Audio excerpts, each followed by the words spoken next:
Então, bom dia.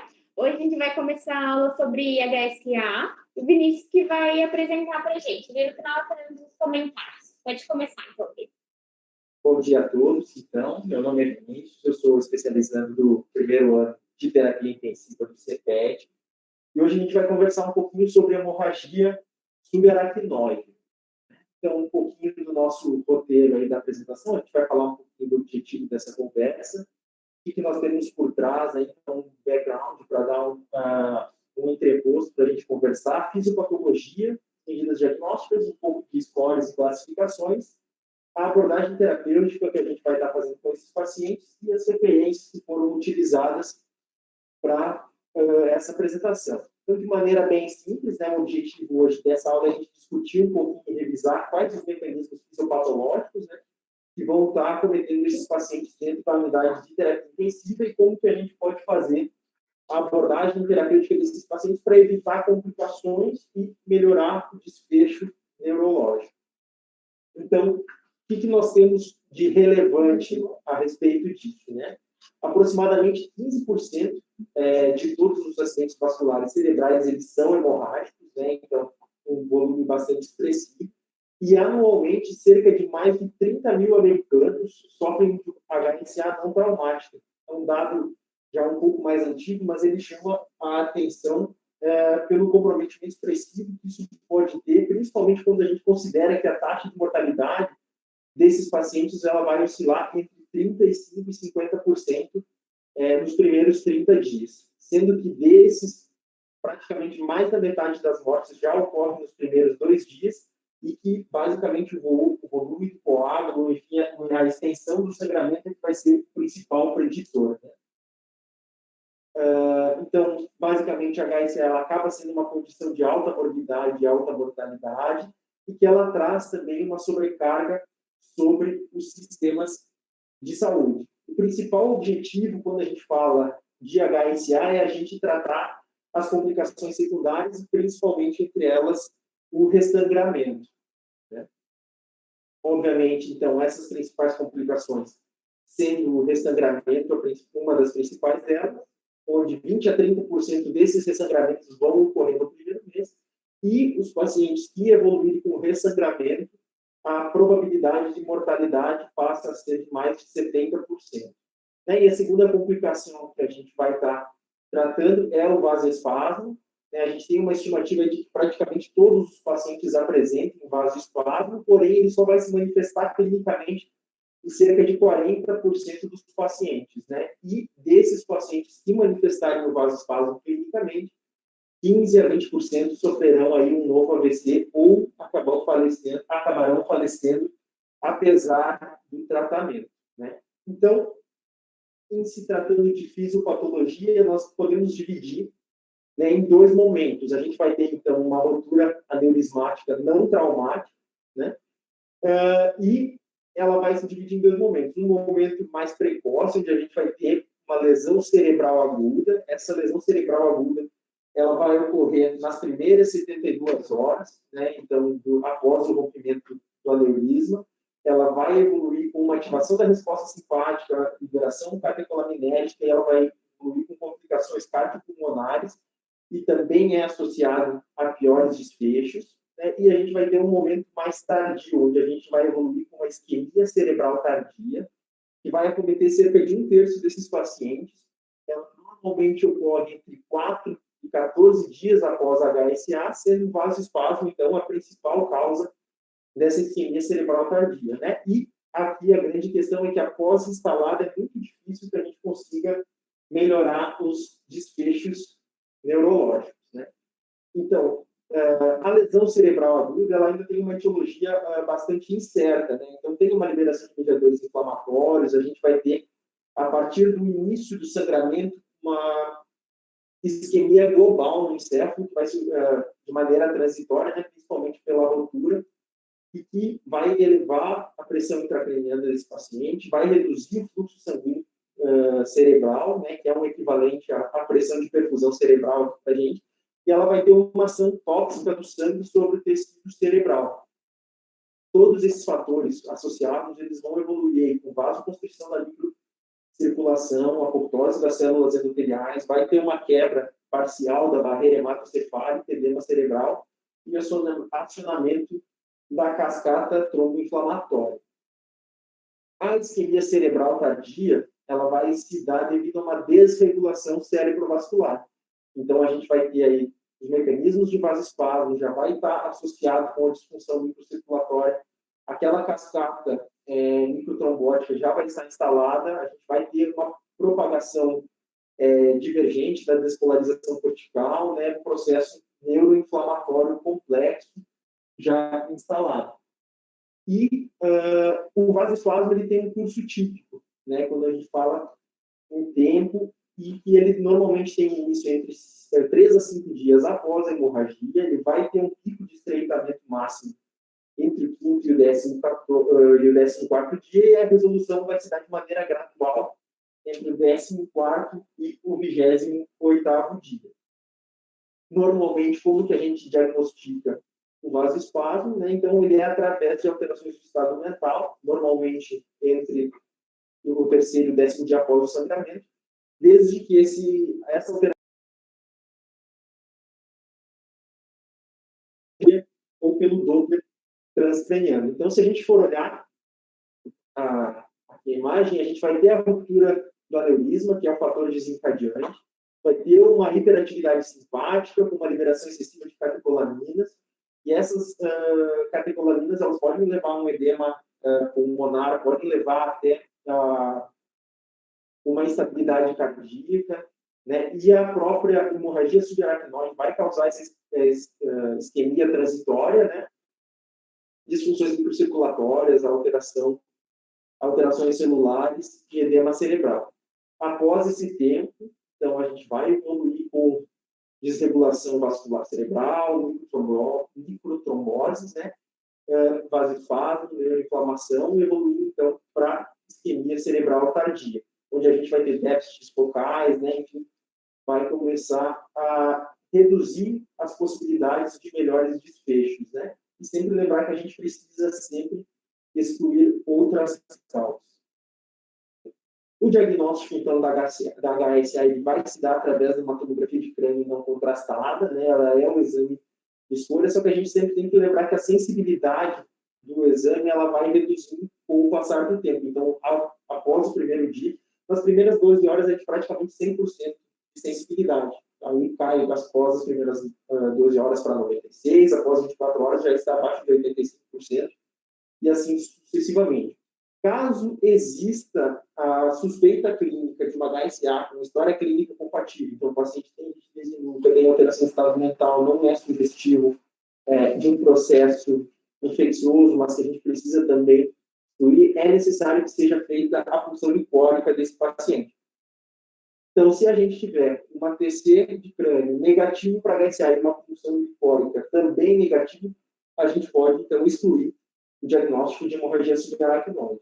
E sempre lembrar que a angiografia seletiva por catéter, ela acabaria sendo um padrão ouro do diagnóstico, então, dos aneurismas, que são as principais causas, né? A ruptura dos aneurismas é a principal causa de HSA, e sendo que 20 a 25% dessas angiografias, elas não vão identificar a origem desse sangramento, né? Então, e, claro, sempre lembrar que essa angiografia, ela também deve ser repetida em 2 semanas para verificar a questão do vasoespasmo. Quando a gente fala, então, de scores e classificações, a gente tem algumas escalas de manifestações clínicas, né? Então, onde a gente vai avaliar esse paciente a partir da apresentação clínica que ele chega para a gente. Então, a mais conhecida é a escala de Hunt-Hess, né? Então, a gente vai dividir ela com... vai ser uma escala para auxiliar a gente numa estimativa da mortalidade desse paciente. Então, aquele paciente que vai chegar em um grau 1, vai estar sintomático, uma cefaleia leve, uma rigidez de nuca, mesmo assim, ele vai ter uma mortalidade estimada aí de 30%. Pacientes que já tiverem uma cefaleia mais moderada, intensa, com rigidez de nuca, porém sem déficit, essa mortalidade já pode chegar a 40%. Aqueles que tiverem um rebaixamento maior de consciência, sonolência, confusão, déficits focais já moderados, chegam a ter até 50%. Esse já superou o coma, então aí acima de 80%, de mortalidade. A segunda escala clínica, na verdade, que basicamente considera só a escala de Como de Glasgow e os déficits motores, né? A escala da Federação Mundial de Neurocirurgia. Não é uma escala muito utilizada, mas basicamente ela faz a mesma graduação, só que considerando apenas a escala de Como de Glasgow e os déficits motores. E a gente tem também a escala tomográfica, a escala de Fischer, que ela vai considerar a intensidade do sangramento e vai nos dar um preditor do risco de vasoespasmo nesses pacientes. Então, ela é uma escala que se gradua de 1 até 4, é uma escala que ela vai considerar o tamanho da lâmina de sangramento e também quais os fatores associados à hemorragia, se tem hemoventrículo ou não, se tem coágulos associados ou não, e qual a probabilidade dela vir a apresentar vasoespasmo. Então, praticamente todos têm a probabilidade de apresentarem ou não vasoespasmo, mas sempre progressivamente até níveis maiores aí da escala. E a abordagem terapêutica, a gente necessita seguir de diversas frentes, digamos assim. Uma delas é o tratamento, digamos assim, padrão, onde a gente vai fazer o controle da PIC, manejar esse paciente de forma a manter a estabilidade clínica dele, controlar a atividade simpática quando ela estiver trazendo um componente grande de descompensação para esse paciente, fazer uma abordagem hemodinâmica propriamente dita e também medidas de neuroproteção, onde a gente vai ter o controle da febre, da glicemia, das disnatremias, que estão bastante associados também ao mau prognóstico no paciente com HSA, e também avaliar um pouquinho qual a necessidade, se ainda persiste a necessidade desse paciente se manter em monitorização contínua e cuidados intensivos. Então, medidas iniciais que a gente precisa ter para esses pacientes é o paciente ficar em repouso no leito com a cabeceira elevada, né, o paciente que tem um nível de consciência preservado, mas ainda tem um grau de agitação, ou se a gente vai precisar ofertar para esse paciente uma sedação ou ciólise até para reduzir a pressão arterial desse paciente, deixar ele mais calmo. Isso está relacionado também com o risco de ressangramento. A gente vai precisar manter esse paciente analgesiado, né? Então, a gente sabe que a dor também pode aumentar os valores de PA e pode predispor a um novo sangramento. Manter a euvolemia desse paciente. Depois a gente vai ver também mais para frente que antigamente era uma das tríades, um pouco até controversa, a gente fazer uma hipervolemia desses pacientes, mesmo transitória, mas a princípio a euvolemia já é suficiente para a gente reduzir essa pré-carga, né? Aliás, manter a pré-carga, porque a redução dela vai reduzir o débito cardíaco, vai reduzir a pressão de perfusão cerebral. A gente deixar medidas laxativas para esse paciente, para evitar que ele faça valsalvas ou manobras de aumento da pressão abdominal, que isso também pode predispor ao esforço e ao ressangramento, né? Como a gente não pode deixar esse paciente com profilaxias com heparina, a gente sempre lembrar que ele precisa também, devido à restrição do leito, de profilaxias contra a TEP e TEP, então as meias compressivas ou as botas pneumáticas, né? A gente vai colocar um imodipino, então, para prevenção de vasoespasmo, se tiver evidência já de hidrocefalia aguda obstrutiva, esse paciente vai precisar de uma ventriculostomia.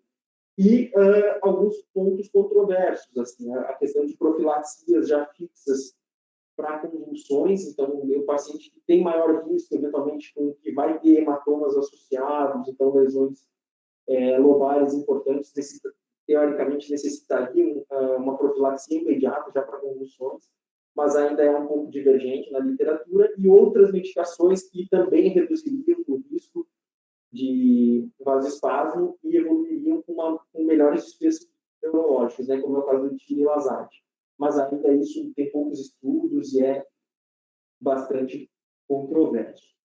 Então, basicamente, o objetivo disso tudo, dessas medidas que a gente discutiu, é reduzir a PIC, manter a pressão de perfusão entre 60 e 70. Normalmente, isso vai se dar às custas de uma maior PAM, e uma hipertensão sistêmica que pode ser reflexa ou não, e caso seja reflexa, ela tende a se resolver espontaneamente conforme a melhora do quadro for progredindo, né? Não existem boas evidências, né, de que essa hipertensão reflexa ou que uma hipertensão mais alta pode piorar ou precipitar um novo sangramento, mas isso também vai depender se a origem desse sangramento já foi abordada ou não. Normalmente a gente deixa uma PA, aí a redução da PA deve ser instituída quando abaixo de 150, mas isso também vai depender se o aneurisma já foi clipado ou não. Se esse aneurisma eventualmente já foi tratado, a gente pode tolerar aí pressões até um pouquinho maiores. E sempre lembrar que a redução excessiva dessa PA de maneira mais agressiva, ela pode evoluir também com uma isquemia secundária. E, claro, né, as intervenções cirúrgicas, então, sempre que esse paciente vai precisar do monitor de tem sinais de hipertensão intracraniana, tem desvio, né, uma lesão grande associada a uma ventriculostomia, vai ser necessário, e sempre lembrando que quanto mais intervenções cirúrgicas ou o próprio fato do paciente necessitar de intervenções cirúrgicas, isso está relacionado com uma maior mortalidade, né? Sempre que a gente tiver uma descompressão cirúrgica de emergência, ela vai ser indicada quando o paciente tiver sangramentos maiores, de 3 centímetros em diante, né? No caso de hematomas associados, ou ainda quando tiver lesões que, pelo edema e pelas disfunções, podem estar evoluindo com compressão do tronco cerebral. Então, para a gente, mais ou menos assim, sintetizar, o fluxo sanguíneo cerebral, normalmente, o habitual é que ele tenha 50 ml a cada 100 gramas de massa por minuto. O dano neuronal irreversível ele vai acontecer quando esse fluxo for para baixo de 18 ml por 100 gramas por minuto. E sempre lembrar que o fluxo ele é diretamente proporcional ao PPC e que essa PPC sempre vai ser a pressão arterial média menos a pressão intracraniana. A pressão intracraniana normal vai variar entre 0 e 10 milímetros de mercúrio. A pressão de perfusão, então, sempre um alvo entre 60 e 70. E o limite que a gente considera aí uma divergência discreta na literatura é que essa limite estaria entre 20 e 22 milímetros para a gente determinar que o paciente tenha a hipertensão. Aqui, para a gente ver um pouquinho dos tratamentos cirúrgicos, então, dependendo da forma, da localização que tiver esse aneurisma, a gente vai ter a estratégia de clipagem desse aneurisma. Normalmente, isso é feito com aneurismas saculares de base mais estreita, onde a gente consegue, através de uma abordagem hemodinâmica, clipar esse aneurisma e restabelecer o fluxo sanguíneo pela artéria, né? E, claro, às vezes, eventualmente, dependendo da abordagem, ou aneurismas com base mais larga, vai ser necessário, então, fazer a embolização desse aneurisma, né, através da inserção de fios metálicos, que a gente vai concluir, trombosar esse aneurisma e garantir aí a permeabilidade da artéria também, sem o risco de um novo rompimento, né?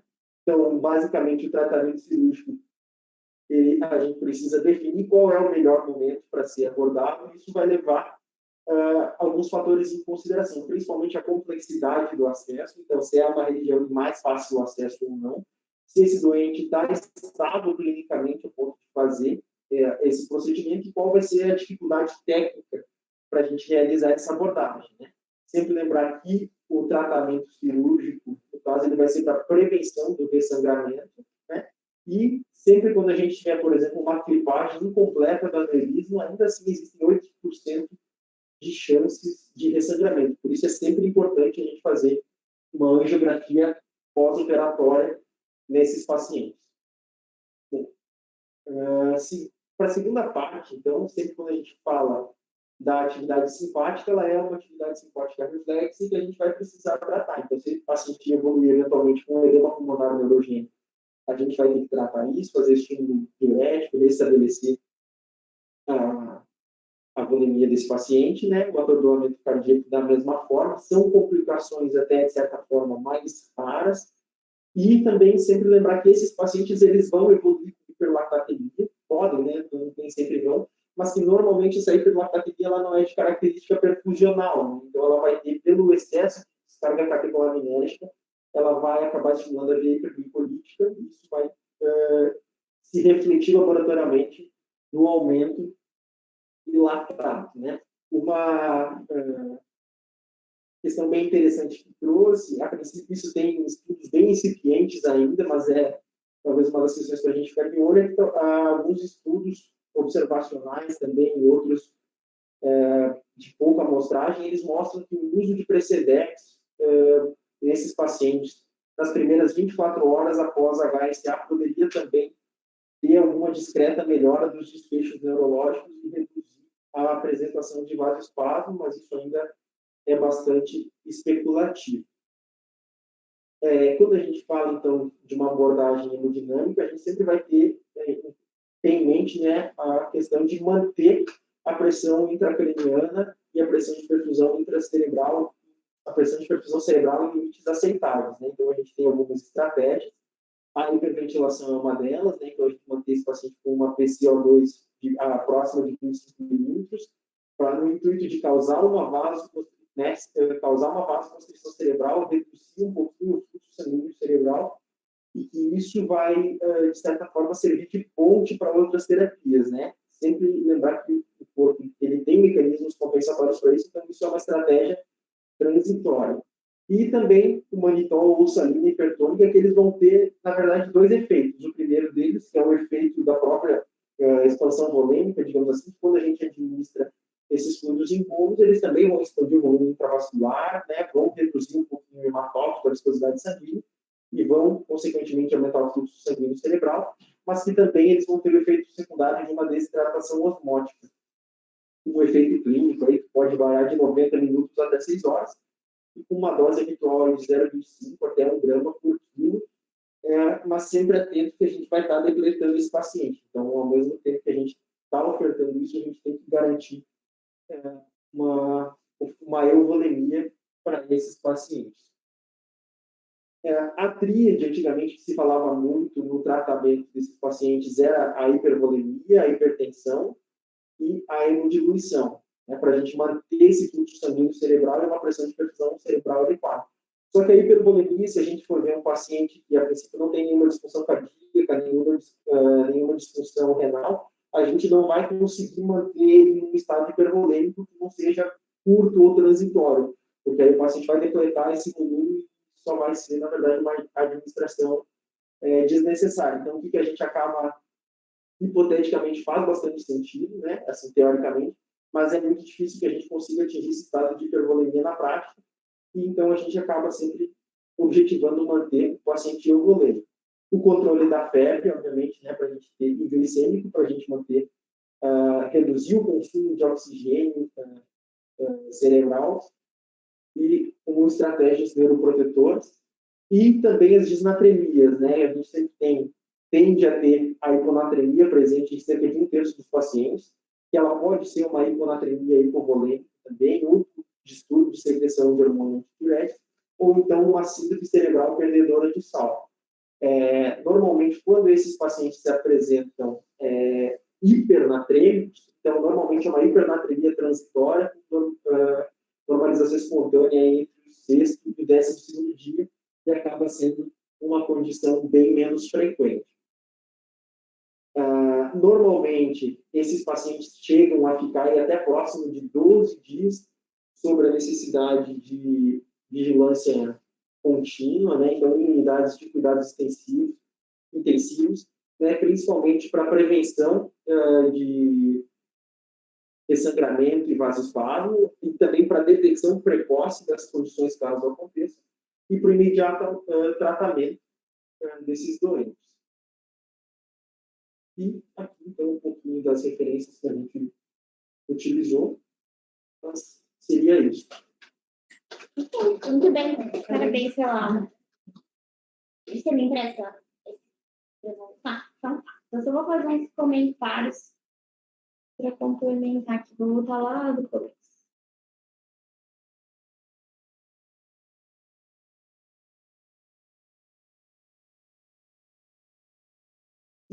Então, a HSA ela é tão temida porque a grande parte dos pacientes acabam nem chegando ao hospital, né? Então, a gente tem uma mortalidade extremamente alta, que pode até chegar a 50%. Tem até um estudo que foi feito há um tempo atrás, que avaliou os pacientes desde 1960 até 2000 e alguma coisa, e viu que teve uma redução de mortalidade, de incidência ao longo dos anos, mas é uma redução um pouco menor do que 1% ao ano, mas isso vem se reduzindo, muito mais associado ao diagnóstico e a clipagem de aneurismas sem ser a rotura, né, no caso de um procedimento mais eletivo.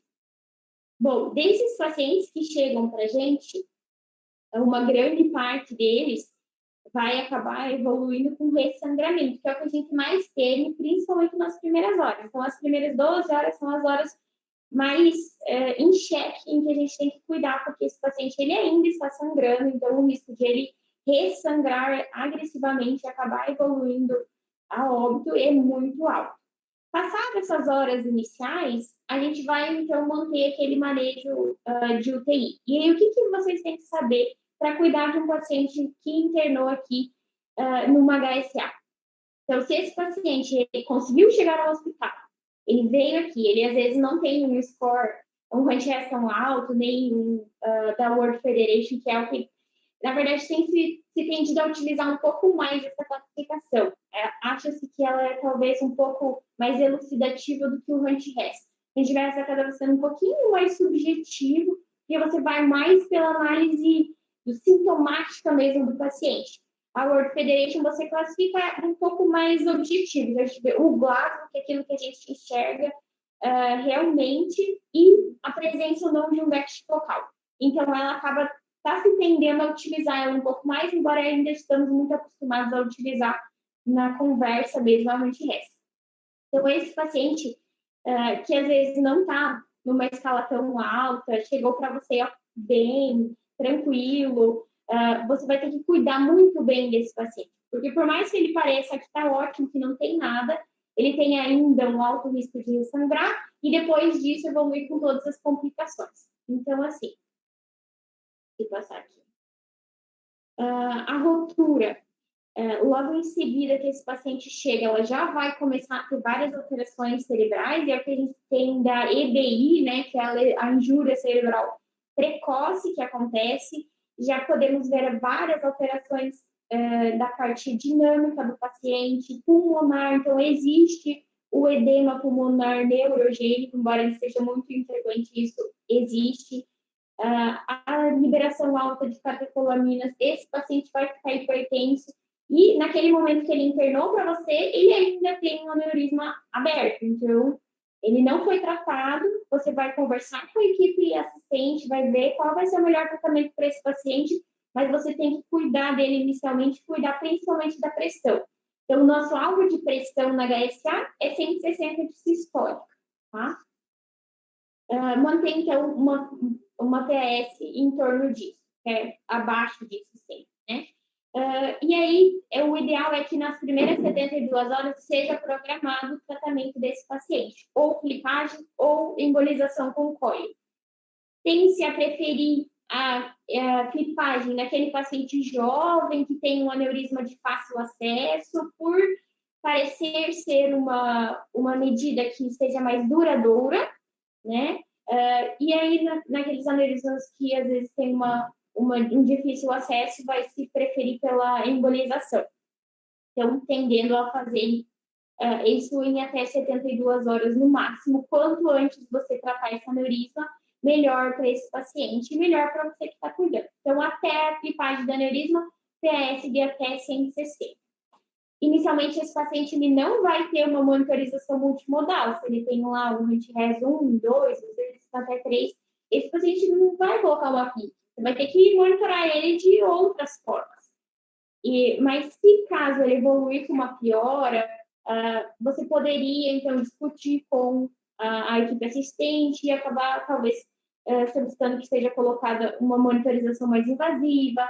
Se for optado por alguma coisa, melhor seria talvez uma DVE, porque esse paciente, se ele for evoluir com uma hidrocefalia, essa hidrocefalia ela seria obstrutiva. Então, além de você ter a monitorização, você consegue fazer o tratamento também. Passadas 72 horas, você já passa pelo risco de isquemia cerebral tardia. A isquemia cerebral tardia, ela já teve o nome trocado várias vezes, então ela é algo que se estuda muito atualmente, porque é algo que nos causa muito medo. Se aquele paciente passou aquela fase inicial e ele não vai sangrar, o risco de ele fazer uma isquemia cerebral tardia é grande. Então, é muito mais naquele paciente que chegou para você bem, que não tinha uma escala de gravidade tão elevada, que está tranquilo, está Glasgow 15, não tem nenhum déficit motor, mas que lá no 7º dia, do 7º ao 10º, que seria o maior risco, ele pode evoluir com déficit focal, um rebaixamento do nível de consciência, a gente considera uma perda de 2 pontos no Glasgow ou o aparecimento de um déficit novo.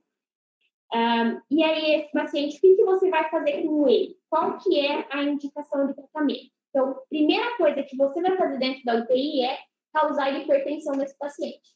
Então, hipertensão é a primeira linha de tratamento quando você tem uma isquemia cerebral tardia. Independente de qual seja a causa. A gente sabe que vasoespasmo é a principal causa, mas ela é um fator dentro de muitos outros que levam o paciente a ter um processo isquêmico. Então, primeira coisa, você vai subir a pressão. Subir a pressão até quanto? Os estudos dizem que você pode subir entre 180, 160 a 180, podendo chegar até 220. Então, o limite é bem alto.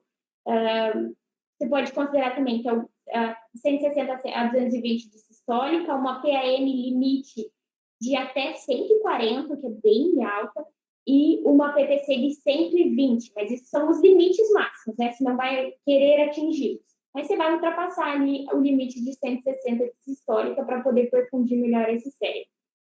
Depois disso, você vai fazer o quê? Você pode, eventualmente, levar esse paciente para a hemodinâmica para fazer uma avaliação e uma melhora sintomática através do tratamento por dilatação, você vai balonar, né, a região onde estaria o estreitamento. Isso se você conseguisse firmar que a causa é o vasoespasmo, mas nem sempre a gente encontra vasoespasmo. Mas se você puder, você vai lá, vai balonar essa artéria e vai tentar dilatar ali para melhorar o fluxo. Você pode também fazer uma dilatação com medicação intra-arterial, então vasodilatadores, micardipina, milrinone, também pode ser feito intra-arterial para melhorar o sintoma. E aí esse paciente depois volta para a UTI e mantém os cuidados.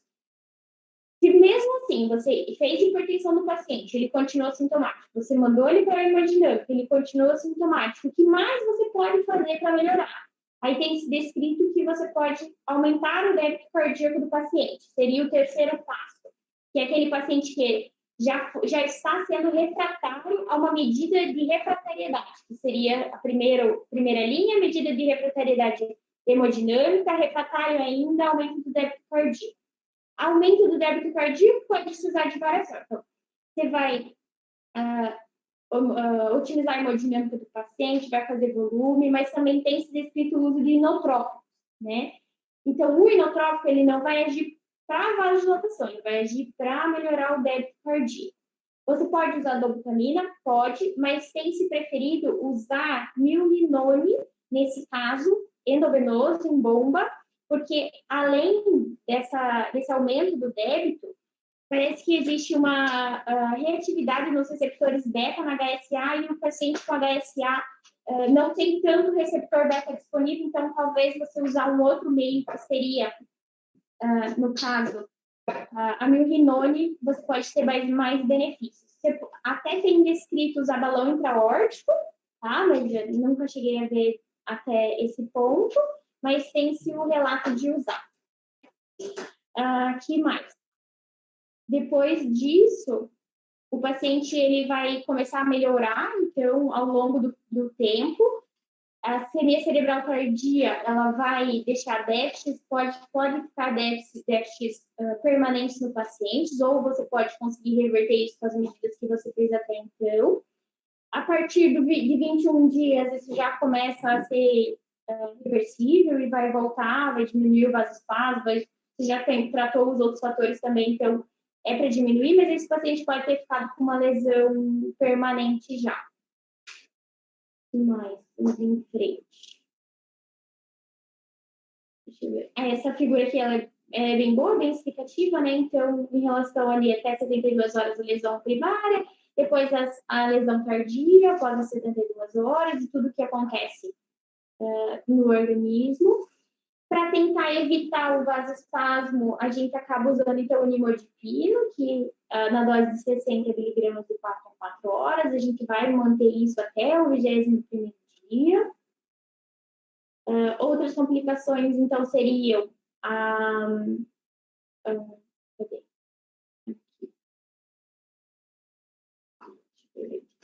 mais complicações, então, além de você ter uma isquemia cerebral tardia, o risco do ressangramento, você pode fazer uma hidrocefalia, que daí vai ser obstrutiva, você pode colocar uma DVE para fazer drenagem.